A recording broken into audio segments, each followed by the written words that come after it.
Bonjour et bienvenue sur Vivre avec bon sens, le podcast qui bouscule les codes de notre santé. Je suis Joy Richez, coach holistique. Multiple et engagée, j'accompagne les entreprises et les particuliers vers une vie plus consciente et épanouissante. Ici, je parlerai sans détour de sujets qui m'animent et me motivent, et je partagerai mon micro avec des personnes aussi talentueuses qu'inspirantes pour nous faire réfléchir et évoluer. Bref, tout un programme pour élargir sa vision, être en accord avec soi et être pleinement épanoui.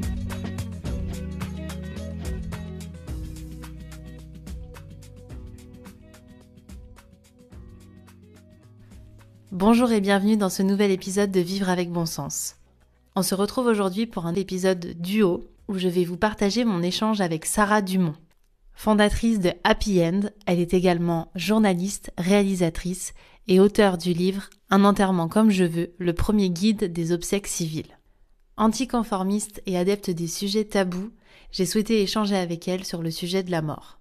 J'espère que vous verrez comme moi que Sarah a le don de réenchanter un sujet qui peut nous faire peur, alors que celui-ci fait partie intégrante de notre vie. Je vous souhaite une très belle écoute. Bonjour Sarah, merci de me rejoindre sur Vivre avec bon sens. Bonjour Joy.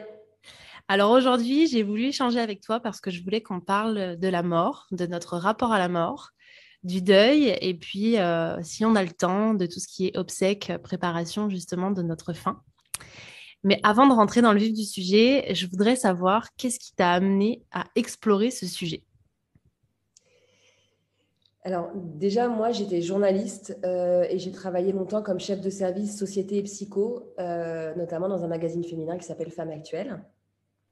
Et j'étais déjà attirée par des sujets de société plutôt lourds. C'est-à-dire que je m'intéressais beaucoup à la possibilité de résilience. Je retenais surtout ça, en fait, le chemin de résilience des personnes que j'interviewais qui avaient vécu des épreuves extrêmement difficiles. J'avais déjà cette propension, en fait, à pouvoir traiter des sujets potentiellement angoissants ou déprimants. Et j'avais tendance d'ailleurs à les réclamer.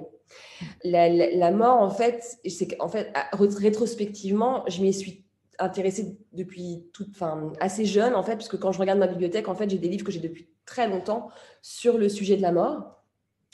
Et avant même le décès de mon père, j'étais touchée par plusieurs décès dans la famille, mais donc des tantes, des oncles, etc. Mais la personne la plus proche que j'ai perdue est mon père, qui est mort en 2012.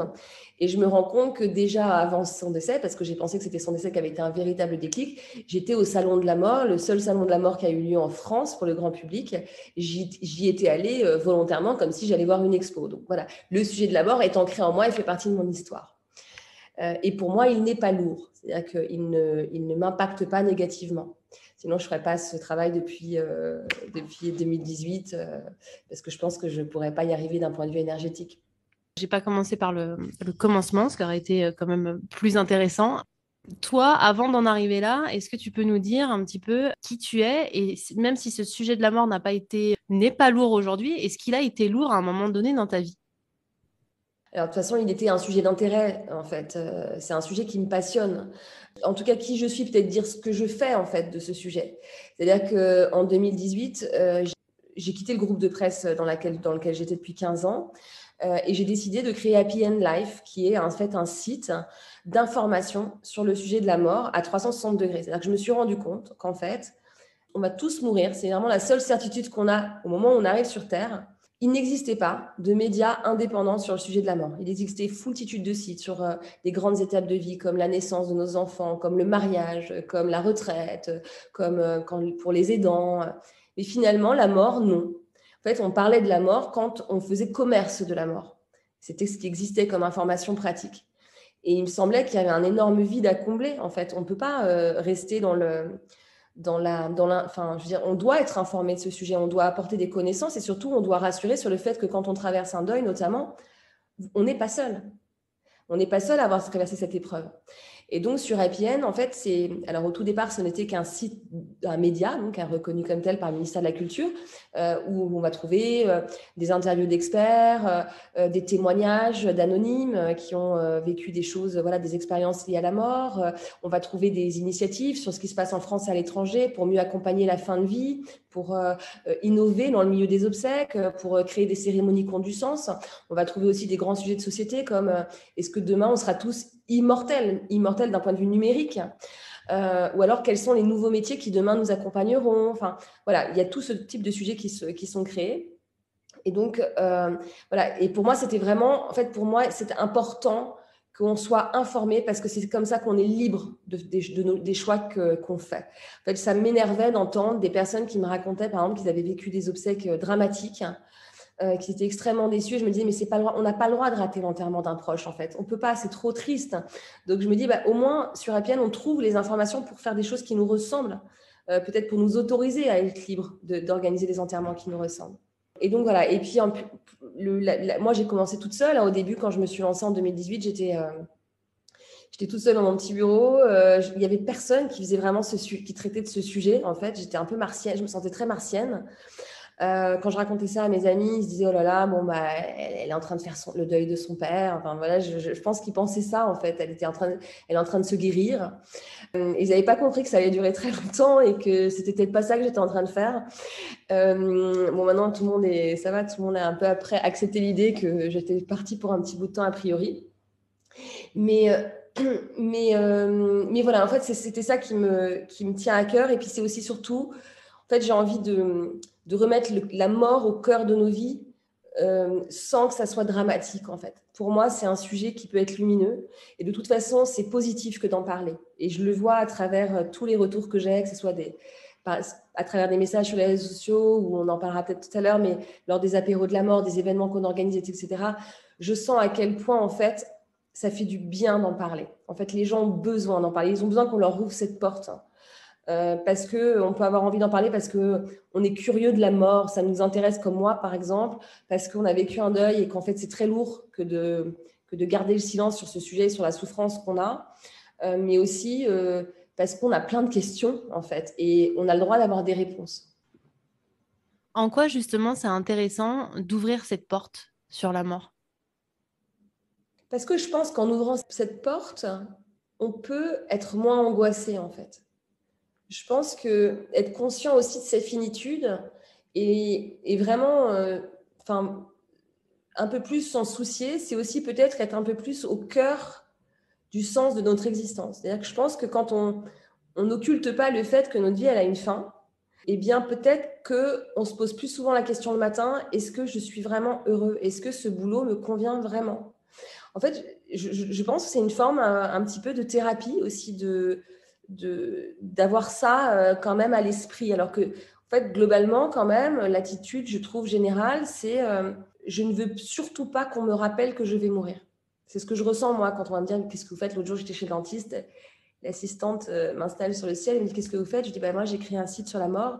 Ah bon, enfin, j'ai senti, mais elle était terriblement angoissée. Mais comment vous faites? Mais pourquoi vous faites ça? Et je dis mais madame, c'est un sujet comme un autre, on va tous mourir. Et en fait, il y a une véritable angoisse très profonde chez beaucoup de monde. Et je pense qu'on a tous besoin, en fait, un tout petit peu d'entrouvrir cette porte. Et j'organise régulièrement des webinaires avec un sociologue spécialiste du sujet du deuil, qui disait que la mort devrait être un sujet d'éducation. Je pense que ça devrait être inculqué dès l'enfance, c'est-à-dire de parler aux enfants de la mort à l'école, que ce soit à travers des textes en français. Alors, ça existe, on le fait un peu, mais je pense qu'on occulte le sujet de la mort. En biologie, en histoire, dans plein de domaines. À travers l'art, on pourrait parler de la mort. Et en fait, peut-être que si on prenait ce sujet dès l'enfance, en se disant que ça fait partie de la vie, et donc il faut s'éduquer là-dessus, il faut comprendre, il faut connaître, et il faut surtout autoriser le dialogue autour de ce sujet, peut-être que ça n'en ferait pas des adultes malades qui sont incapables aujourd'hui de parler de la mort au sein même de leur famille. Qu'est-ce qui fait que c'est un sujet tabou aujourd'hui? C'est culturel, c'est historique. Pourquoi on en arrive à vouloir occulter le sujet de la mort? Je pense qu'il y a déjà la perte des valeurs religieuses. Avant on était entouré par les représentants religieux. par la communauté, il y avait, enfin, je veux dire, on organisait des veillées mortuaires. Il était normal de mourir chez soi, que les enfants jouent autour. Les personnes mourantes étaient accompagnées par leur famille, par les voisins. Il y avait des cortèges funéraires qui étaient organisés dans les villages. Il y avait du coup toute une solidarité qui se mettait en place. On portait son deuil, donc on pouvait manifester le fait que nous étions en deuil et qu'on méritait de l'attention. Et petit à petit, tout ça, c'est finalement, on a délégué. Bon, il y a eu des progrès médicaux, bien heureusement quelque part, mais qui fait que, enfin, on est devenu un peu plus exigeant d'ailleurs vis-à-vis du temps de vie qu'on aimerait avoir. Et puis surtout, on a délégué petit à petit nos morts au milieu médico-social. On est 75%, si je ne me trompe pas, à mourir à l'hôpital, alors qu'on est la même proportion à vouloir mourir, à dire vouloir mourir chez nous. Et puis aux pompes funèbres, c'est-à-dire qu'on a la mort s'est professionnalisée, l'accompagnement de la mort s'est professionnalisé. Et petit à petit, de ce fait-là, la mort est devenue une étrangère. Et on a quelque part, je pense, perdu le mode d'emploi de la mort. Ça nous fait très peur aujourd'hui. Je veux dire, on est d'avoir un mourant, enfin un mort chez soi. On n'a pas forcément envie de le garder chez soi. Je pense que, même moi, ça m'est arrivé. Hein. Je veux dire, j'ai appelé les pompes funèbres en pleine nuit. Donc voilà, je ne sais pas si je le referais comme ça aujourd'hui. Je ne pense pas. Mais voilà, et donc je pense que c'est ça et que peut-être qu'on a besoin de réapprivoiser ce temps de vie, parce qu'on sait que quand il est bien accompagné, quand il est bien vécu, on sait que ça peut être aussi des expériences formidables qui sont aussi transformatrices, qui sont pleines de sens et qui nous aident aussi à accepter peut-être plus facilement le départ de nos proches.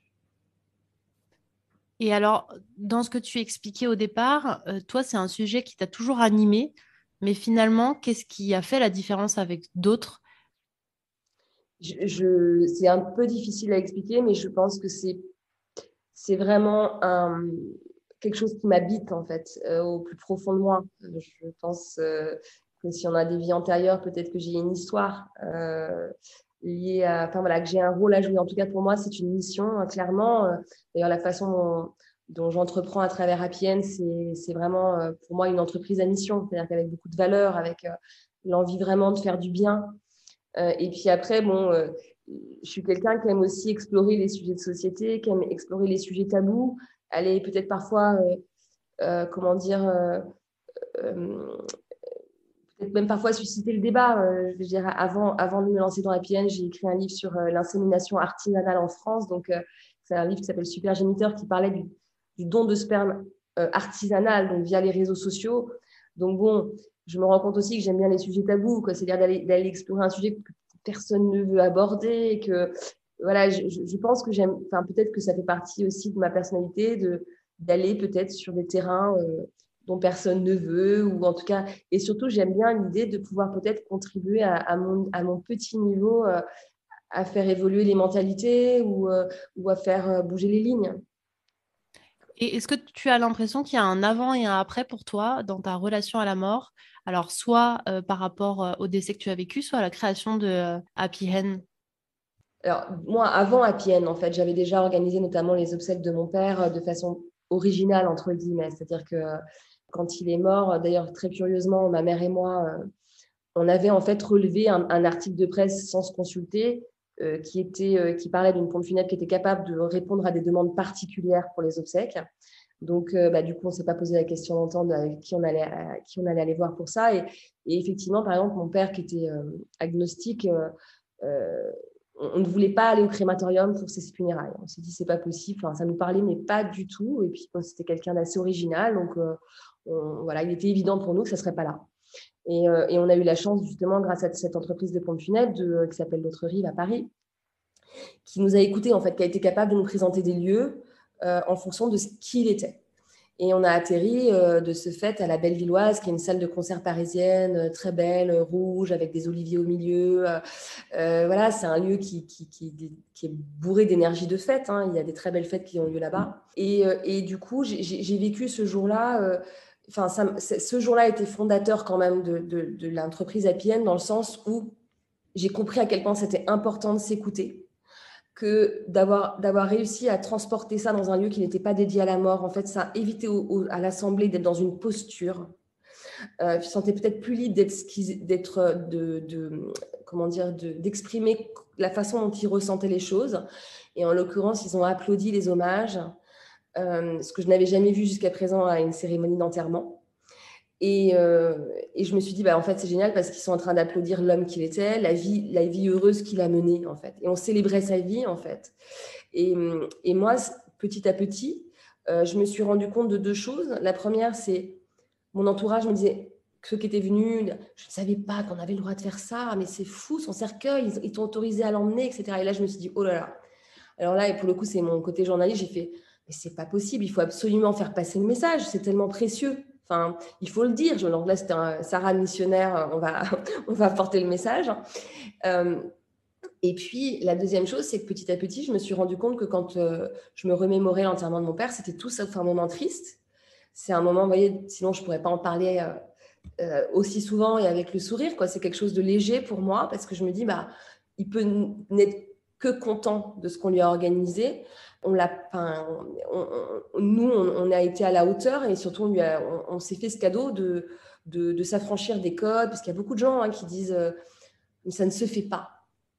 En fait, pour moi, la question, en fait, c'est surtout de se penser à soi, c'est-à-dire qui était le défunt, qui sommes-nous, quelles sont nos croyances, quels étaient ses goûts, quelles étaient ses passions, qu'est-ce qu'il animait dans la vie, quelle couleur il aimait, qu'est-ce qu'il aimait manger. Puis à partir de là, on construit une cérémonie à son image. Mais en fait, si la voisine ou la belle-sœur n'est pas très contente et trouve que c'est déplacé, c'est pas grave en fait. Je pense que ce qui est très important pour soi, quand on va rester, parce que l'enterrement, c'est pour... on organise des funérailles pour les vivants, c'est la première pierre posée dans le long chemin du deuil. Je pense qu'il faut surtout se faire ce cadeau-là. Et c'est celui qui va nous porter aussi. Si on arrive à faire jaillir ce jour-là l'énergie du défunt, c'est ce qui, je pense, qui peut vraiment nous aider et nous porter. Et je pense qu'on doit avoir quelque part cet égoïsme. Voilà, et surtout ressembler aux défunts, au-delà de faire ressembler à ce que nous pensons, c'est surtout... Voilà, et je pense que c'est ça qui peut aider et porter après. Tu as exactement retranscrit toutes les questions que j'avais en tête. La notion de commencement du deuil quand on fait des obsèques, c'est pour les vivants avant tout. Et justement, comment on sait quand on a fait le deuil? Alors déjà, pour moi, on ne fait pas son deuil. Et c'est une phrase, dès que je la vois sur les réseaux, etc., j'essaie de le dire, c'est en fait, on ne fait pas son deuil. Pour moi, c'est le deuil qui nous fait. Le deuil, il ne nous transforme à jamais. En fait, il y a jamais, c'est jamais terminé quelque part. Et en plus, faire le deuil, je trouve que pour les endeuillés, c'est comme une forme d'injonction. C'est comme si on devait terminer un travail. On parle de travail de deuil.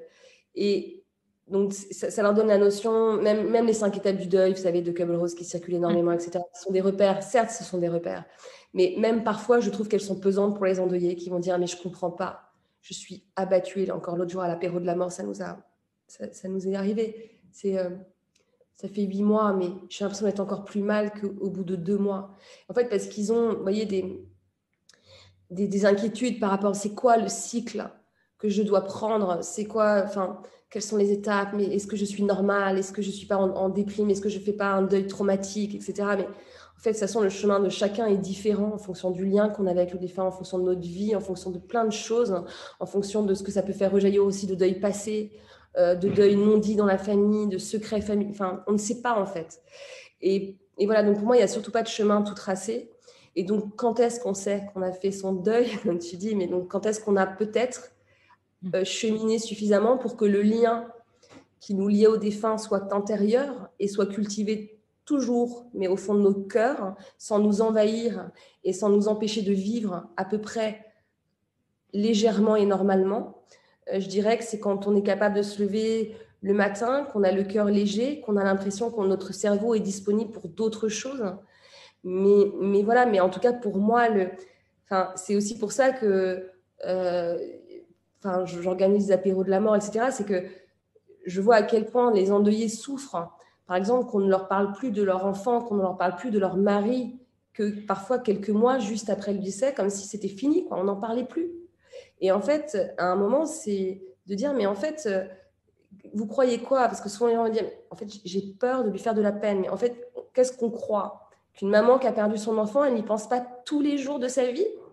Alors qu'en fait, le plus beau cadeau qu'on peut lui faire, c'est de lui parler de son enfant, de remémorer des souvenirs, de la faire parler de son enfant qui est décédé, avec qui elle ne vivra plus. Donc, vous voyez, c'est justement, en fait, c'est tout le travail qu'on essaie de faire avec Happy End, de sensibilisation et d'explication et c'est ça, faire vivre la mort dans nos vies, c'est faire vivre aussi nos morts dans nos vies. C'est pas ça qui va nous rendre plus tristes. C'est juste qu'ils font partie de notre vie, ils ont fait partie de notre vie, ils continuent à faire partie de notre vie. Et donc, l'entourage doit aussi accepter et nous aider à les faire vivre. Et alors justement, sans tomber dans les généralités, si tu devais donner un petit peu des conseils pour les personnes, et comme on le sera tous, bah, du coup on sera tous concernés, qui seraient confrontés là actuellement à un deuil, la première chose à faire, c'est s'exprimer, parler de ça. En fait, il n'y a pas de règle. Je pense que c'est d'abord s'écouter. En fait, c'est que s'écouter. C'est accepter l'idée que on n'a plus envie de voir personne, peut-être, ou peut-être de se réfugier dans les livres. J'ai remarqué que une des premières ressources des personnes qui avaient un de perdre un proche, c'est d'acheter plein de livres. Ils s'enferment un peu chez eux et ils vont acheter des livres, des témoignages. Je pense notamment à une femme qui a perdu son mari soudainement. Elle m'a dit, j'ai acheté tous les témoignages possibles de deuil d'un conjoint, mais même des romans. Elle avait besoin de lire la trajectoire de personnes qui avaient traversé la même perte qu'elle. Et ça, c'est vraiment très, très souvent qu'on me dit ça, par exemple. Que j'ai acheté plein de livres. Ça a été ma première ressource. J'ai cherché sur Internet des témoignages, des textes, des groupes Facebook qui parlaient de ça, de personnes qui avaient traversé la même épreuve que moi, qui la traversaient. Et donc, j'ai envie de dire, il y a je peux donner aucun conseil, en fait, parce que chaque endeuillé aura ses besoins. Il y a des endeuillés qui voudront parler à personne. Il y a des endeuillés qui voudront se tourner vers leur entourage et pas passer une seule soirée tout seul. Hier, j'étais avec une amie qui a perdu son mari récemment. Elle me dit, ça fait 4 mois que je n'ai pas passé quasiment une soirée toute seule. Ou alors, c'est parce que je le demande. Elle est très entourée. Elle va dire à un moment, là, c'est bon, je peux être toute seule. Mais sinon, ça fait 4 mois qu'elle a des amis à la maison le soir. Donc, en fait, tout dépend de son envie, de ses besoins.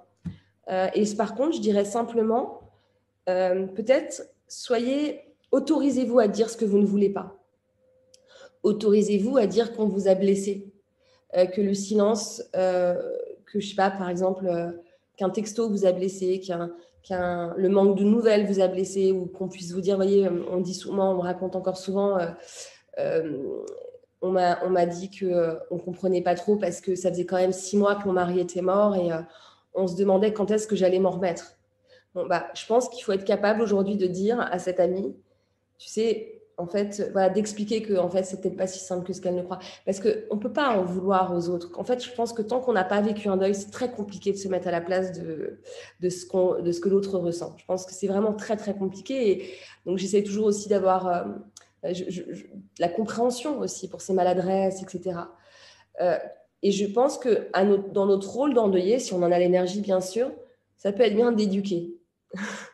D'éduquer l'autre à nous accompagner.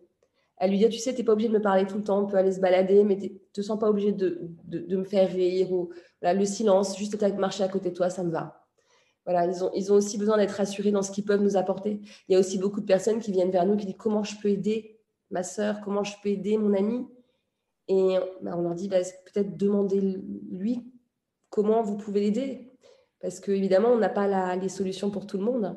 Mais voilà, et je pense qu'il y a beaucoup de peur de la part de l'entourage de mal faire, de ne pas avoir les bons mots, de ne pas avoir les bons gestes, d'être envahissant ou d'être trop peu présent. Enfin, en fait, on est pétri de doute, comme je vous le dis. Je pense qu'on a vraiment perdu le mode d'emploi de cette communauté, en fait, qui se mettait en place auparavant.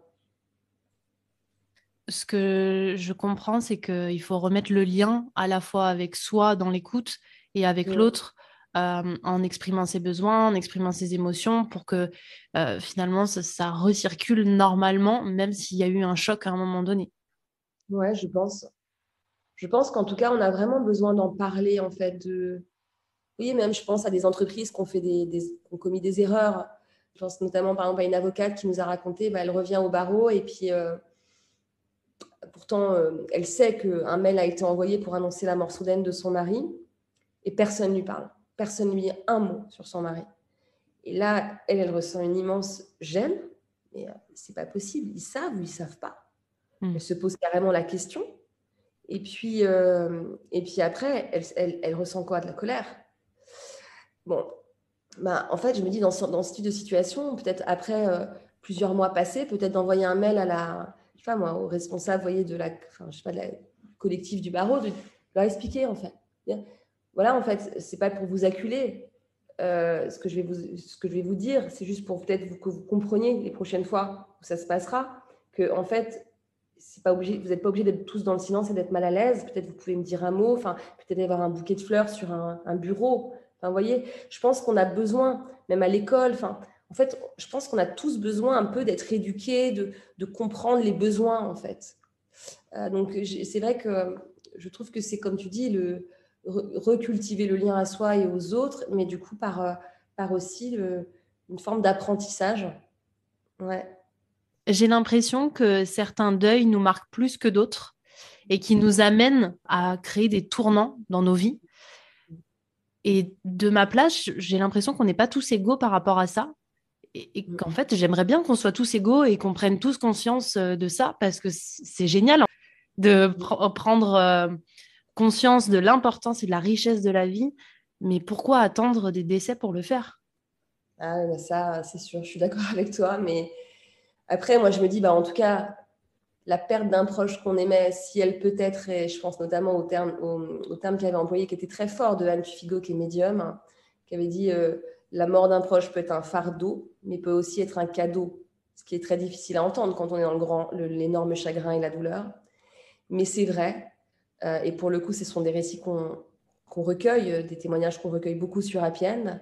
C'est que je le constate, et on le voit d'ailleurs dans les livres, on le voit Christophe Fauré le dit dans son livre Vivre le deuil au jour le jour, c'est que souvent, effectivement, la perte d'un être cher amène à des transformations. C'est-à-dire que des changements de trajectoire professionnelle, aller vers des métiers qui ont du sens, s'autoriser à être plus libre,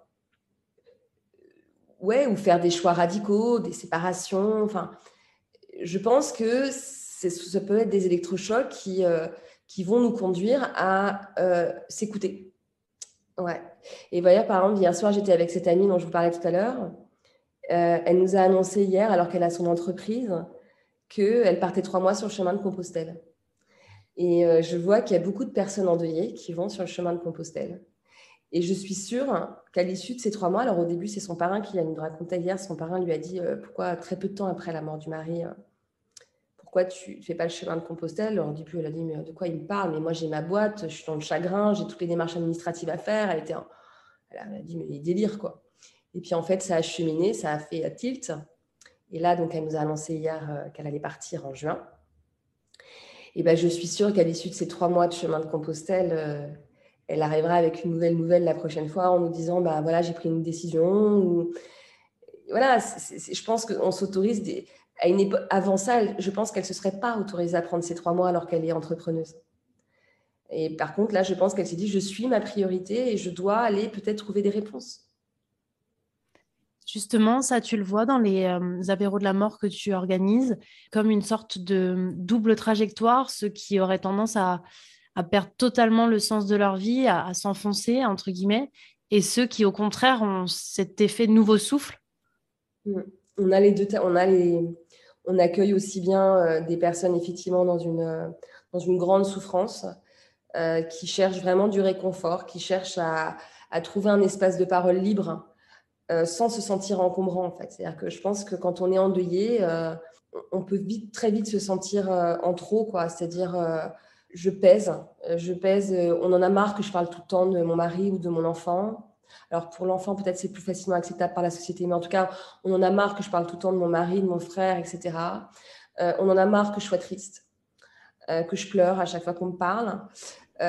Et du coup, au bout d'un moment, en fait, on n'arrive même plus. En fait, on va peut-être parfois couper des liens. D'ailleurs, on voit au moment des deuils, il y a beaucoup de tri dans les amis. Et en fait, effectivement, ils viennent juste parce que ça va leur faire du bien de parler avec d'autres gens. Pour le coup, apéro de la mort, on sait qu'on va parler que de ça. Donc, on est tous sauf encombrants. Et il y a beaucoup de larmes, d'ailleurs, ce qui arrive aux apéros. Ils nous disent, excusez-nous, je ne pensais pas que j'allais pleurer. Mais écoutez, si on ne peut pas pleurer un apéro de la mort, alors... Et puis ensuite, il y a effectivement ceux... Et d'ailleurs, parfois, on a des habitués qui viennent plusieurs fois et on voit au fil du temps. Et Je pense notamment à une maman qui a perdu sa fille de 15 ans, qui au début est venue et qui était vraiment pas bien, qui pourtant, voilà, elle était suivie par un psychiatre, elle était suivie, elle allait dans un groupe de parole d'une association spécialiste du deuil, elle venait aux apéros et franchement, on voyait vraiment la tristesse sur son visage. Enfin, c'était dur de voir à quel point elle était mal. Et vous voyez, je pourrais pas dire le temps qui s'est écoulé, mais en tout cas 5 apéros après, elle est apparue, c'était en visio, elle est apparue sur l'écran, son visage était lumineux. Elle nous disait, bah, écoutez, je vais mieux, ça y est, je recommence des projets. D'ailleurs, elle se lançait dans un projet autour de l'écologie, de la nature, etc. Et elle revenait à ses premiers amours. Et voilà, et elle s'étonnait elle-même d'aller mieux. Et voilà, mais et elle avait un beau projet. Il n'y avait plus que sa fille dans sa bouche, il y avait aussi un renouveau. Et elle avait enfin de la place pour autre chose et ça la rendait... je pense qu'elle était elle-même extrêmement soulagée de se rendre compte que waouh, il allait peut-être avoir un autre espace qui allait s'ouvrir pour elle et qu'elle allait peut-être pouvoir cheminer en paix avec tout en gardant évidemment bien sa fille au plus profond de son cœur. Et voilà, donc on voit évidemment des transformations parfois quand les gens viennent plusieurs fois. Et on voit évidemment aussi des personnes qui vont nous faire le récit de leur deuil et de ce que potentiellement ça peut leur avoir amené comme transformation. Et je pense aussi à tous les professionnels avec qui on est en lien, puisqu'on a aussi je pourrais en parler, mais une plateforme qui référence des acteurs, des professionnels de confiance pour accompagner la mort avant, pendant, après. Et en fait, parmi ces professionnels, il y a énormément de personnes qui se sont engagées dans cette voie parce qu'ils avaient vécu un deuil. Donc pour le coup, ils en ont fait quelque chose. Est-ce que tu peux nous expliquer concrètement ce que c'est les apéros de la mort? Ouais. Alors, les apéros de la mort, déjà, je n'ai rien inventé. En fait, c'est un concept qui existait déjà, qui s'appelait Café Mortel. Et c'est Bernard Crétrat, qui est un sociologue, anthropologue suisse, qui les a initiés en 2004. Et lui-même, en fait, était, comment dire, s'indignait que le sujet de la mort soit cantonné au milieu médico-social ou des pompes funèbres. Il disait c'est pas possible qu'on ne parle que de la mort pendant les pots des souvenirs après les funérailles. Et donc, il a initié ces cafés, donc des réunions de mortels conscients de leur finitude et qu'il a animé pendant plusieurs années. Hein.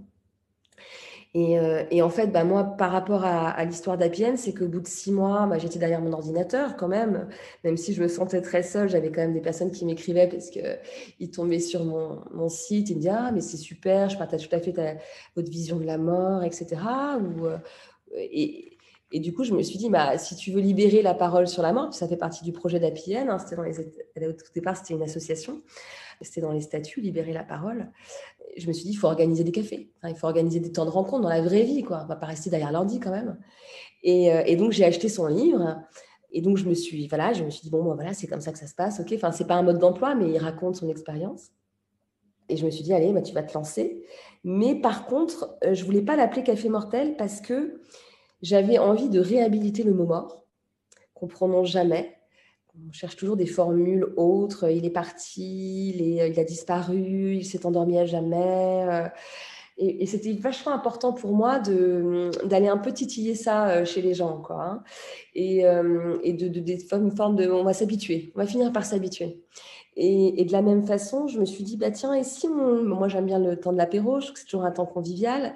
Et je me suis dit, et si on adossait le mot mort à un temps de vie finalement qui est très vivant, quoi. Pour le coup, normalement, on s'amuse plutôt bien en apéro. Et donc, voilà. Alors, quand j'ai choisi ce nom, alors, entre-temps, j'ai rencontré Sophie Poupard-Bonnet, qui était coach spécialiste de l'accompagnement du deuil.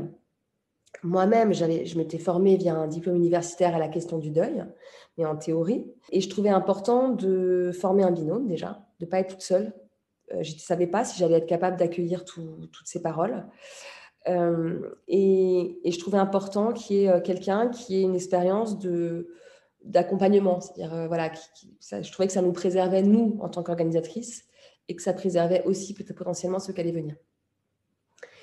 Et au début, avec Sophie, donc, qui a accepté de m'accompagner dans cette aventure, on avait un peu peur quand même du terme apéro de la mort. Moi, je me disais, oh là là, quand on va mettre ça sur les réseaux, est-ce qu'on va pas se faire insulter? Comment les gens vont réagir? Est-ce qu'ils vont pas penser qu'on se fout de leur deuil? J'avais vraiment peur de ça. Et bon, on s'est lancé quand même. Et en fait, on a posé la question au début aux apéros. On disait, est-ce que ce terme vous gêne? Je me souviens du premier apéro, au deuxième, il y avait des gens qui avaient entre 20 ans et 80 ans. Et ils ont dit non. Non, ça va. C'est sûr que c'est un peu audacieux, c'est un peu choquant, mais en même temps, on sait de quoi on va parler. C'est clair et net. Et du coup, après, on ne s'est plus posé la question, en fait. Et je me rends compte que j'ai jamais eu, à part une fois, une personne qui l'a super mal pris, qui a pensé vraiment que c'était de la moquerie. Il venait de perdre un proche et je pense que c'était une réaction à vif. Mais sinon, on m'a jamais écrit pour me dire c'est une honte de faire ça. Jamais, jamais. Et d'ailleurs, en l'appelant comme ça, je pensais au départ que viendraient des personnes, plutôt des curieux de la mort, des personnes, ou alors des personnes qui ont, ouais, je sais pas, qui veulent organiser leur départ, Et en fait, pas du tout. 95% des participants, 90 à 95% des participants sont des personnes qui ont perdu un proche, parfois de façon très récente. Et on accueille beaucoup de parents endeuillés, de veufs, de veuves. Donc, donc en fait, ce terme parle potentiellement, même quand on est dans le chagrin. C'est des groupes de combien de personnes qui se réunissent? Alors en fait, en visio, on est une quinzaine. En présentiel, on peut être jusqu'à 20, 25. Bernard Creda, quand il organisait, il y avait beaucoup, beaucoup de monde. Nous, c'est vrai qu'on limite parce que on se dit on ne veut pas frustrer la parole, on veut que les gens quand même aient un temps d'écoute. Et en fait, excuse-moi, je me suis un petit peu éloignée de tes questions parce que j'ai raconté la genèse du projet. C'est que en fait, on arrive, on explique qui on est. Happy End, c'est quoi la démarche, qui on est, Sophie et moi. Puis après, en fait, on fait un tour de table en disant si les gens ont envie de parler, bien évidemment. Hein. Certains, parfois, disent je suis là, mais j'ai pas envie de parler. Et en fait, après, la parole est libre et il n'y a pas de thème, il n'y a pas de fil conducteur. Chaque apéro est différent et chacun dit ce qu'il veut, en fait, et dépose ce qu'il veut. Et souvent, l'enchaînement est extrêmement fluide, en fait. C'est vraiment des moments extrêmement riches, hyper intenses, riches. Et en sortant, ce que je vois, les gens globalement sont bien, même si on a pleuré parfois. Mais c'est qu'est-ce qu'on se sent vivant. Ouais, c'est vraiment ça. Et moi, à chaque fois, je me fais la remarque, j'ai une pêche après parce que même si ça a été, je veux dire, émotionnellement parfois difficile, je me dis, waouh, qu'est-ce qu'on a comme chance d'être en vie, quoi. Et surtout, je suis toujours, toujours très admirative de la force et des ressources des gens quand ils sont confrontés au pire. Mais vraiment, je suis subjuguée par nos ressources, quoi. Mm. Et en plus, généralement, ce sont des personnes qui ne se connaissent pas et qui, du coup, vont se livrer totalement. Et Mm. qu'est-ce qui fait la force des apéros de la mort? C'est ça, en fait. C'est la communion entre des gens qui ne se connaissent pas, qui vivent des sentiments communs, qui partagent des sentiments communs, qui peuvent se nourrir de l'expérience des uns et des autres, qui peuvent se rassurer. Ils se font du bien, en fait. Globalement, ils se font du bien. Parfois, d'ailleurs, quand on est au café, c'est plus facile qu'en visio. Les échanges se prolongent. Certains vont échanger des numéros. Et pour vous raconter, par exemple, on a créé des déclinaisons des apéros. On a créé les petites veuveries entre amis pour les veuves, les orphelinades pour les orphelins jeunes adultes, parce qu'il n'y avait pas grand-chose pour les orphelins jeunes adultes. Alors, pour le coup, eux, dans le genre, je suis un martien, c'est vraiment ce qu'ils peuvent ressentir vu le peu de soutien qu'on leur apporte. Il y a quelques initiatives, bien heureusement, mais pas assez à mon sens. Pour vous donner des exemples, les orphelinades ont donné lieu à un groupe WhatsApp d'échange. Et les petites veuveries, un groupe WhatsApp également s'est créé. Et un week-end des petites veuveries en famille est organisé là par 3 participantes des petites veuveries en juin, et où elles vont se retrouver, parce que c'est beaucoup de femmes jeunes, qui ont perdu leur conjoint et elles vont se retrouver pour un week-end. Et en fait, je trouve ça formidable de me dire que des parfaits inconnus, finalement, à travers cette épreuve va les réunir et va les rapprocher, peut-être va donner lieu à des amitiés. Je pense que c'est déjà le cas aujourd'hui. Et voilà, et je me dis, en fait, cette personne, elle se sera sentie moins seule. Ouais. Ce qu'il y a de plus difficile dans un deuil, c'est justement ce sentiment de solitude, le fait de ne pas avoir de communauté, de ne pas se sentir soutenu. C'est quoi qui ressort le plus souvent? Ouais, c'est ça, ouais. C'est ça. C'est surtout, et puis c'est surtout la condamnation au silence. C'est vraiment ça. C'est comme si je n'avais plus le droit d'en parler, comme si j'étais encombrante avec mes histoires, comme si j'étais encombrante avec mon mort. Et je trouve ça. Je sais pas. Et d'ailleurs, je pense à une femme qui a perdu son mari du jour au lendemain. Il a fait une sieste, il s'est jamais réveillé. C'était un couple fusionnel et elle, voilà, alors elle a cette force en elle qui, elle dit, mais moi, je parle de mon mec quand je veux, quoi. Et celui que ça emmerde, c'est pas mon problème. Mais je veux dire, elle a un tempérament de feu. Mais combien se taisent, combien se terrent dans leur coin parce qu'ils ont l'impression de peser. Euh, et c'est ça qui me fait le plus de peine, en fait, et que j'ai envie de porter, de défendre, de me dire, mais laissons-leur parler, quoi, et posons-leur des questions. Je ne sais pas si ça t'est déjà arrivé, mais moi, quand on me quand on me parle de mon père mort, ma grand-mère, en fait, ça me fait super plaisir. Enfin, je veux dire, je prends ça comme un cadeau. Je me dis, oh là là, c'est trop sympa, il s'en souvient. Oh là là, ça veut dire vraiment qu'il aimait mon père. Enfin, tu vois, je veux dire, pour moi, c'est vraiment, ça fait tout sauf me faire de la peine. Ça me fait super plaisir et ça me met en joie.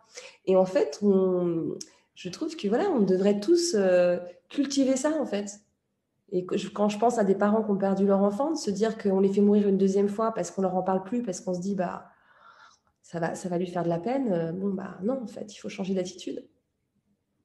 Oui, en fait, il faut arrêter de projeter ses propres peurs sur l'autre et se lancer aussi pour pouvoir mieux soutenir la personne qui est endeuillée.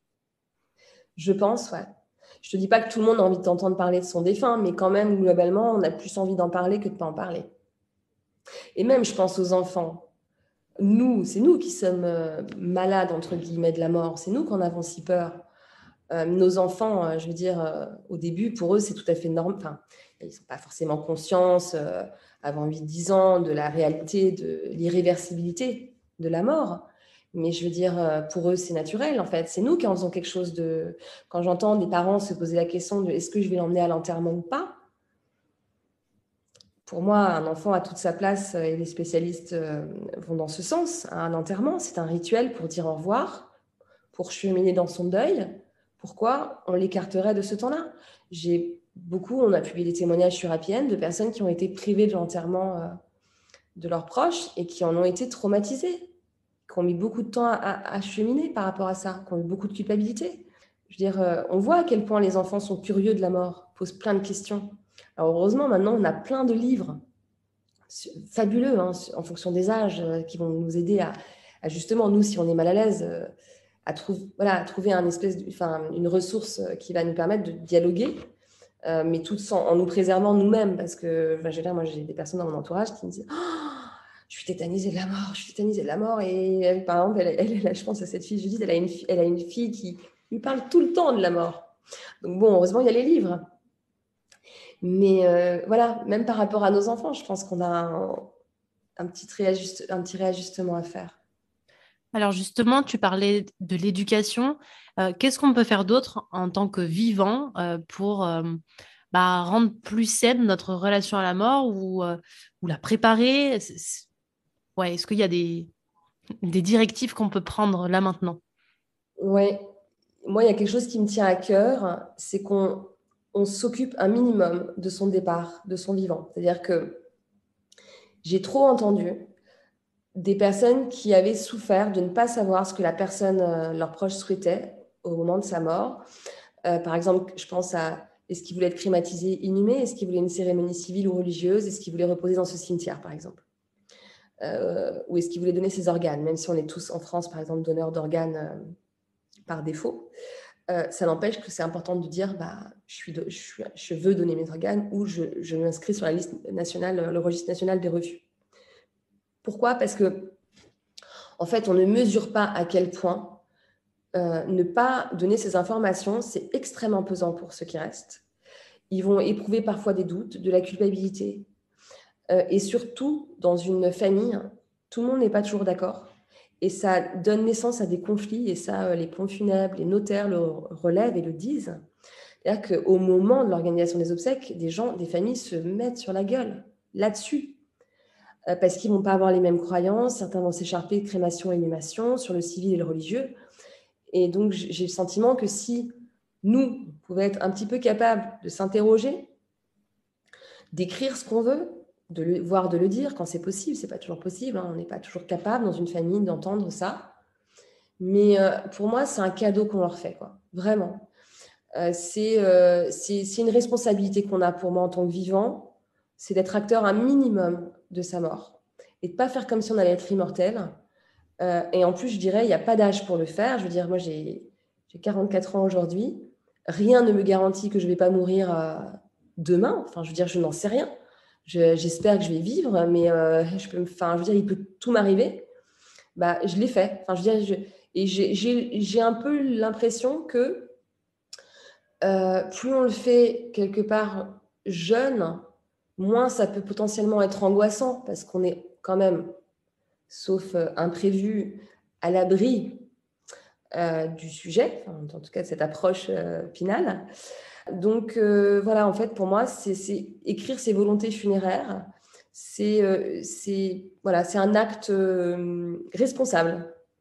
Et pour organiser moi-même des ateliers pour aider les personnes justement à franchir ce cap qui n'est pas évident, je le concède. Moi, en travaillant sur le sujet de la mort, j'ai mis plusieurs mois à le faire, notamment autre chose que je n'arrive pas à faire mais que je vais faire et j'étais toutes les semaines sur ma to-do list, c'est d'aller, je ne suis pas mariée, c'est d'aller chez un notaire faire un testament pour protéger mon mari, du coup pas mon mari, mon chéri, si je dois mourir avant lui.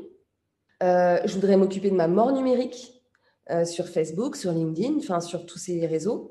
Enfin, en fait, voilà, et je suis très honnête, je dois le faire. Enfin, j'ai fait mes volontés funéraires, je dois faire le reste. C'est clairement pas forcément facile. Ça demande de l'énergie, ça demande une mobilisation, ça demande de réfléchir, de décider, d'être informé aussi. Et c'est pour ça que d'ailleurs j'ai mis en place des ateliers obsèques. J'anticipe mon départ parce qu'en fait, je pense qu'on manque beaucoup d'informations pour choisir justement. Et dans ces ateliers, j'explique tout, en fait, toute l'éventail des possibilités. Puis aussi, j'essaie de faire un peu rêver, c'est-à-dire qu'on pense que... j'essaie de changer de mindset, c'est-à-dire qu'on pense qu'on est condamné si on est... si on ne va pas à l'église, quoi, un créma, une cérémonie glauquissime avec un maître de cérémonie qui va annoncer le texte qu'on a entendu 15 fois dans les cérémonies de nos proches. Pas du tout. Moi, ce que j'essaie de montrer, c'est, vous savez, vous pouvez organiser une cérémonie dans votre jardin, vous savez que vous pouvez taguer le cercueil, vous savez que vous pouvez faire un lâcher de papillon. En fait, j'essaie, vous savez que vous pouvez avoir une célébrante, des musiciens live, un gospel. Enfin, en fait, j'essaie de montrer que, en fait, on a beaucoup de possibilités. Et je souhaite vraiment qu'au fond de moi, et c'est pour ça qu'à PN, on a créé la plateforme, c'est que, en fait, qu'on soit de plus en plus nombreux à sortir du cadre qu'on a vu ailleurs, pour demander des choses différentes et pour que les pompes funèbres s'habituent à avoir des demandes différentes et que finalement, on assiste à des enterrements différents qui nous donnent envie, enfin, que ça essaime, et que finalement, à terme, on ait une multitude de possibilités comme on a aujourd'hui pour les mariages, par exemple. En fait, c'est ça mon souhait le plus cher en mettant en avant sur APN les professionnels qui innovent, qui ont une approche humaine, mais voilà, qui est sensible au fait qu'il y a plusieurs envies, en fait, même face à la mort, même pour des obsèques. Et du coup, je vois bien à l'issue de ces ateliers que, j'en ai organisé un mardi, les gens, ils avaient le sourire. Il y avait même un papa avec son fils. Et là, je trouvais que c'était super beau le binôme du père qui voulait être cool, qui voulait avoir cette responsabilité vis-à-vis de son enfant. Ils avaient 75 et 50 ans, enfin, je veux dire. Hein. Mais à la fin, les gens avaient le sourire. Ils disaient, mais waouh, c'est génial! Je dis, bah ouais, ça donnerait presque envie de mourir, non? Mais vous voyez, tu vois, il y avait quelque chose comme ça, c'est-à-dire de dire, mais en fait, ouais, c'est cool, j'ai déjà, il n'y a plus de mystère. Je sais exactement qui, quoi, les crémations, ok, les possibilités, la dispersion de cendres, ah oui, le caveau, le cavurne, enfin voilà, on sait exactement de quoi on parle. Du coup, on lève une angoisse, de l'incertitude. Il y a une femme, elle m'a dit, mais merci parce que, en fait, ça fait 30 ans que j'hésitais entre la crémation et l'inhumation. C'était extrêmement pesant pour moi. Et en fait, je pense qu'une fois qu'on a les infos qui sont venues à nous ou qu'on est allé chercher, qu'on voit qu'on peut en parler, qu'il y a des choses assez chouettes qui peuvent être mises en place, eh bien, on a peut-être envie de... Du coup, comme on dit, il y a des perspectives peut-être un peu sympathiques, peut-être ça peut donner envie d'écrire, en fait, ces volontés.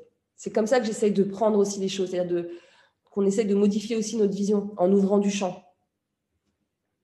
Merci Sarah pour ça, parce que j'ai l'impression que tu pimpes la mort, quoi. C'est C'est ça génial. qui m'a... Mais ouais, moi, en tout cas le lundi dernier, je me suis dit, waouh, mission accomplie, quoi. Et ouais, ouais, c'est ça, c'est exactement ça. C'est que je trouve que c'est la dernière empreinte qu'on va laisser de nous. Alors, je ne dis pas du tout qu'il faut être pro. Je veux dire, pour moi, comme on l'a dit tout au début, la cérémonie, et d'ailleurs tout le monde s'accorde à le dire, tous les spécialistes, etc., les funérailles, c'est pour les vivants. Donc, il faut absolument leur laisser de la place. D'ailleurs, je contre-indique le fait de tout écrire. Je veux dire, tous les mots qui vont être dits, les textes qui vont être lus, la playlist, enfin, bon, sauf si on est vraiment... voilà, je sais qu'il y en a qui le font, hein. Mais pour moi, il faut laisser la place aux vivants parce qu'il y a une étude du CREDOC notamment qui a montré que 71% des personnes qui avaient participé activement aux funérailles de leurs proches, ça va être à travers un diaporama, la création d'un diaporama photo, le choix de la playlist, qu'un petit enfant va jouer de la guitare, qu'une chanson qui va être chantée, même le choix des fleurs, enfin, voilà, c'est ça être proactif, hein, eh bien, va ressentir un impact positif sur son deuil. On a besoin d'être je veux dire, la construction de l'hommage. On le voit d'ailleurs, les familles peuvent y passer du temps, vont se retrouver dans la maison de famille, vont réfléchir, vont passer des soirées à choisir les musiques, etc. C'est des moments de grande communion, de grande intimité. Ça va leur permettre d'évoquer le mort aussi. Et surtout, on a l'impression qu'on fait quelque chose pour notre défunt. Ça nous permet de rester reliés à lui, ce qui est hyper important.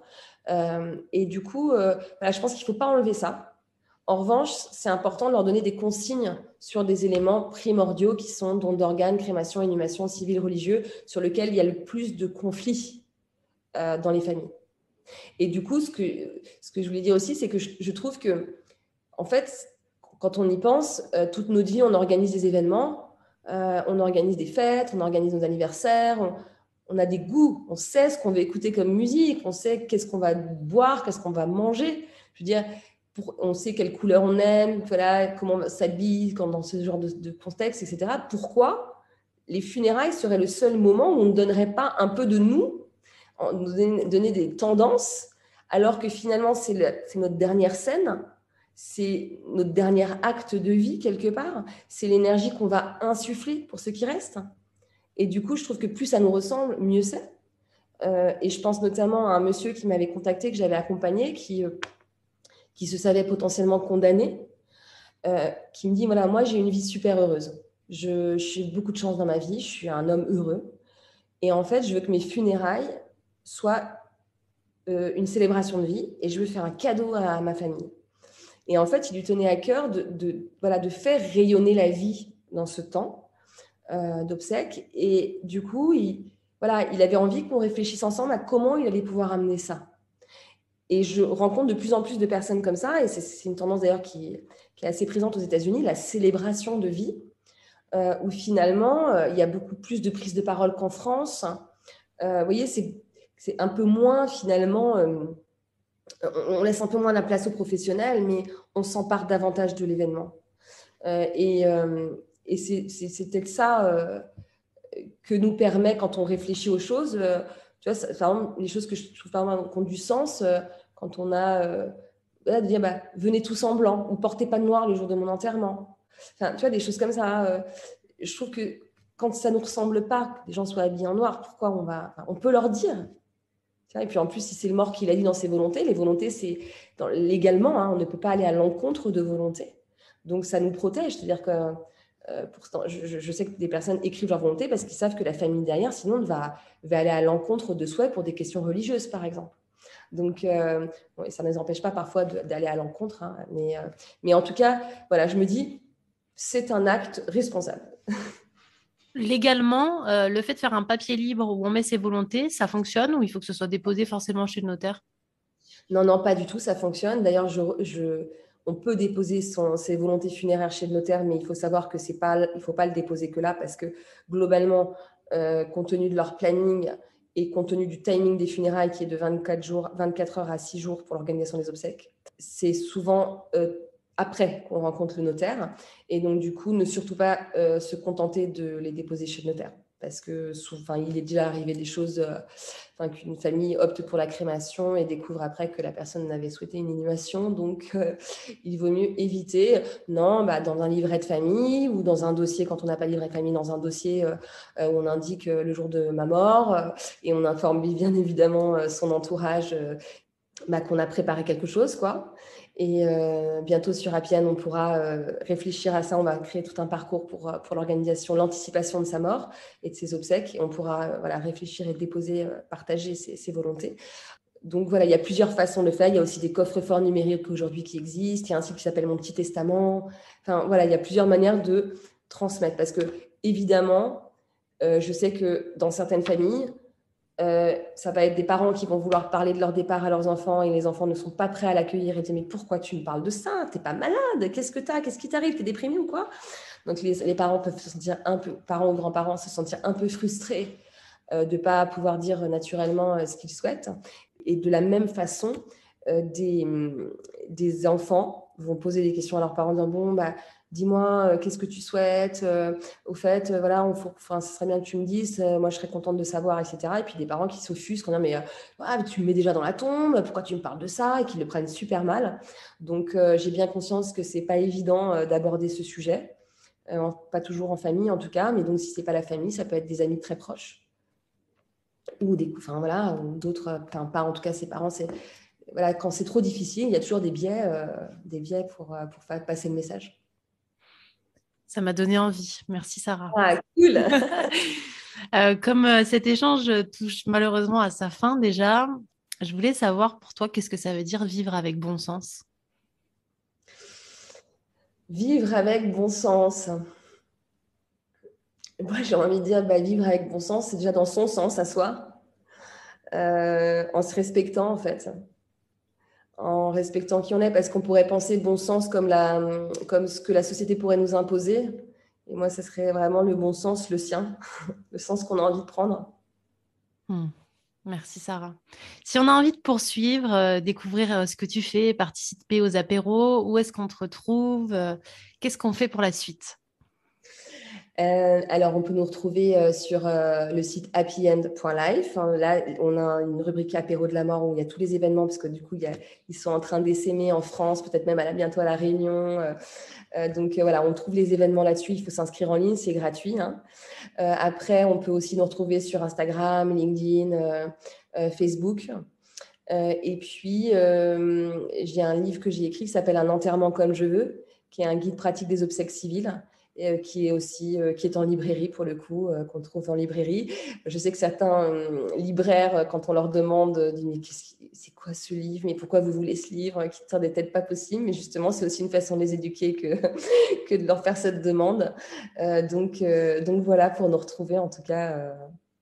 Et pour les apéros de la mort, je rappelle que c'est pas uniquement pour les personnes endeuillées, on peut aussi y aller par simple curiosité, même si c'est pour rester en silence. Exactement. Comment dire, les seules personnes qu'on ne souhaite pas aux apéros de la mort, ce sont des professionnels, parce qu'on s'est rendu compte qu'ils venaient plus comme un laboratoire, s'en servaient plus comme un laboratoire d'observation. Du coup, depuis, on a mis des consignes claires pour leur dire que c'était pas un endroit pour eux. Mais sinon, voilà, tout le monde est le bienvenu. Et on a d'ailleurs beaucoup de jeunes qui viennent et qui nous disent, moi, je viens, j'ai perdu personne, mais dans ma famille, on parle jamais de la mort et donc je voulais voir ce que ça faisait d'en parler. Il n'y a Donc, pas de délai non plus, hein. On peut venir même si on a vécu des décès qui sont loin. C'est pas, il n'y a pas de date de péremption, quoi. vraiment, en fait, aucune règle. Il n'y a aucune règle. Vous avez envie de parler de la mort, quelle qu'elle soit dans votre vie, ou de la fin de vie, de tous ces sujets liés à la mort. Et voilà, c'est c'est ce qui nous réunit. Donc, il n'y a aucun critère autre que celui-là. Eh bien, merci beaucoup, Sarah, pour cette ouverture d'esprit et ces paillettes que tu as mis sur la mort. J'adore.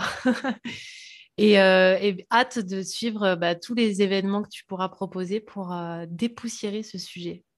Merci beaucoup à toi pour ton intérêt pour justement ce sujet si tabou. Merci beaucoup. Merci, Joy. Si cet épisode vous a plu, n'hésitez pas à laisser un commentaire, à le partager ou encore à laisser une note de 5 étoiles sur Apple Podcast. Vous retrouverez l'ensemble des actualités de Sarah sur son site happyen.life et également sur son compte Instagram du même nom. Je vous mets l'ensemble des liens dans la description de cet épisode. Merci infiniment pour votre écoute. À très vite pour la suite. En attendant, prenez soin de vous.